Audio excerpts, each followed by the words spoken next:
బాధను చూచి కనిపెట్టి. అనేక బాధలు, ఎన్నో బాధలు, చెప్పే బాధలు కొన్ని అయితే, చెప్పుకోలేని బాధలు కొంతమంది ఉన్నారు. తీర్చబడిన బాధలు, ఇంకా బాధను అనుభవిస్తున్న వారు చాలా మంది ఉన్నారు. ఏంటి ఆ బాధ? కొంతమందికి అనారోగ్య బాధ, ఆర్థిక బాధ, నిరుద్యోగ బాధ, చదువులో బాధ కదా, శరీరంలో బాధ, ఆర్థికంగా, ఆధ్యాత్మికంగా, అనారోగ్యంగా. ఈనాడు మానవుల కుటుంబాల సముదాయం ఎన్నో బాధలు. నీకేం బాధ లేదా? ఎవరినన్ను అడిగితే ఎందుకు లేవన్నా, నువ్వు చెప్పుకుంటున్నావు నీ బాధ గురించి, నేనైతే చెప్పుకోలేనటువంటి బాధ అనుభవిస్తా ఉన్నా. ఎంతో మంది నిరుత్సాహం, నిస్పృహలో ఉన్నారు. ఎవరు తీర్చలేని బాధలు, ఏ వైద్యుడు తీర్చలేనటువంటి బాధ, ఏ మనిషి తీర్చలేనటువంటి బాధలో ఈనాడు దేవుని ప్రజలు ఉంటుండగా, వారి బాధను కనిపెట్టే దేవుడు, చూచే దేవుడు. ఆ బాధ నుండి వారిని మానవుడు ఏదో కొంత, ఆ బాధలో కొంత అనుభవించడానికి, కొంత పాలి పుచ్చుకోవడానికి ఇష్టపడతాడేమో. కొంచెం ఏదైనా, ఒక 10 లక్షల అప్పు ఉంటే 1 లక్ష రూపాయలు అంటే ఈ బాధ సగం కొంచెం పంచుకోవడానికి ఇష్టపడతాడు. కానీ ఇక్కడ ఒక ఆయన ఉన్నాడు, ఏ బాధ అనుభవిస్తాడు ఆయన? ఏ బాధ పంచుకుంటాడు? యెషయా గ్రంథం చూడండి, ఎటువంటి బాధ ఆయన అనుభవించడానికి మన బాధను ఆయన కొంచెం కాదు. యెషయా గ్రంథం 63:9 అందరం కలిసి చదువుకుందామా? యావత్ బాధ అని ఉంటుంది అక్కడ. యెషయా గ్రంథం 63:9 తెలుగు బైబిల్లో 622 పాత నిబంధనలు పేజీ నెంబర్.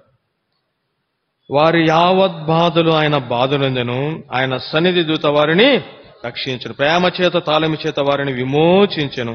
పూర్వదినములన్నిటిలో ఆయన వారిని ఎత్తుకొనుచు మోసుకొనుచు. బాధలో ఉన్నప్పుడు మన బంధువులు గాని, స్నేహితులు గాని ఈ బాధలో కొంచెం పంచుకోవడానికి ఇష్టపడతారు.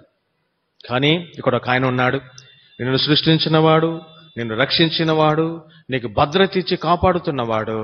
అనేకసార్లు ఈ ఆత్మీయాత్ర జీవితంలో వ్యక్తిగతంగా బాధ, కుటుంబాలలో బాధ, సంఘంలో బాధ మనం అనుభవిస్తున్నప్పుడు, ఎవరు మన బాధలో పాలు పంపులు పొందకపోయినప్పటికీ ఈయన మన బాధలను చూచి మన యావత్ బాధను ఆయన అనుభవించటానికి ఇష్టపడతా ఉన్నాడు.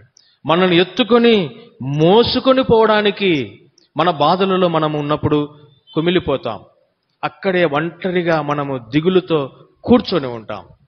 ఎవరి దగ్గరికి వెళ్ళలేనటువంటి పరిస్థితి, ఎవరికి మన బాధను చెప్పుకోలేనటువంటి పరిస్థితి. 2 మోకాల మీద తలపెట్టి బాధను అనుభవిస్తూ ఎక్కి ఏడ్చి కన్నీరు కార్చినటువంటి సందర్భాలు ఎన్నో మన జీవితాలలో. అటువంటి పరిస్థితిలో నాన్నవారే మనల్ని అనంత దూరాన్ని విసిరివేస్తారు. అంతవరకు మనల్ని పలకరించిన వారే మనకున్న బాధను బట్టి, మనకున్న సమస్యను బట్టి, మనము అనుభవిస్తున్నటువంటి పరిస్థితిని బట్టి ఎవరు మన తలుపు తట్టడానికి ఇష్టపడరు, ఎవరు మనకు ఫోన్ చేయడానికి ఇష్టపడరు. అటువంటి పరిస్థితిలో ఒంటరిగా మన కుటుంబం ఉన్నప్పుడు ఆయన మన స్థితిని చూచి మన కన్నీటిని తుడవడానికి మన దగ్గరికి నడుచుకుంటూ వచ్చి, ఇట్ వాజ్ అవర్ ఎక్స్పీరియన్స్. మా అనుభవం ఇది. అనుభవించిన వారికి తప్ప ఆ దేవుని యొక్క ఆ యొక్క బాధ ఎట్లా పంచుకుంటాడనేది తెలియదు. కాబట్టి ఒంటరిగా ఉన్నప్పుడు, దిక్కుతెలియని పరిస్థితులు ఉన్నప్పుడు, ఈ రోగం బాగాదా, ఈ అప్పులు పోవా, ఇంకా ఉద్యోగం రాదా, పెళ్లి కాదా, పిల్లలు కలగరా, ఇటువంటి నిస్పృహలో, నిరాశలో, దిక్కుతెలియని పరిస్థితులు ఉన్నప్పుడు, ఎవరు మన దగ్గరికి రానప్పుడు ఆయన మనం ఉన్న పరిస్థితిని చూసి ఆకాశం నుండి దిగి వచ్చి మనం ఏడుస్తున్నప్పుడు మన కన్నీటిని తుడిచి మనల్ని ఎత్తుకొని మనల్ని మోసుకొని ఆ పరిస్థితి నుండి మనల్ని గట్టెక్కించడానికి, మన యావత్ బాధలో ఆయన బాధపడడానికి ఇష్టపడేవాడు. మన సహపాఠిగా మన బాధలను పంచుకునేవాడు ఎవడైనా ఉన్నాడంటే, మనల్ని సృష్టించి, మనల్ని రక్షించి, మనల్ని కాపాడేవా ఈ దేవుడు తప్ప మరెవరు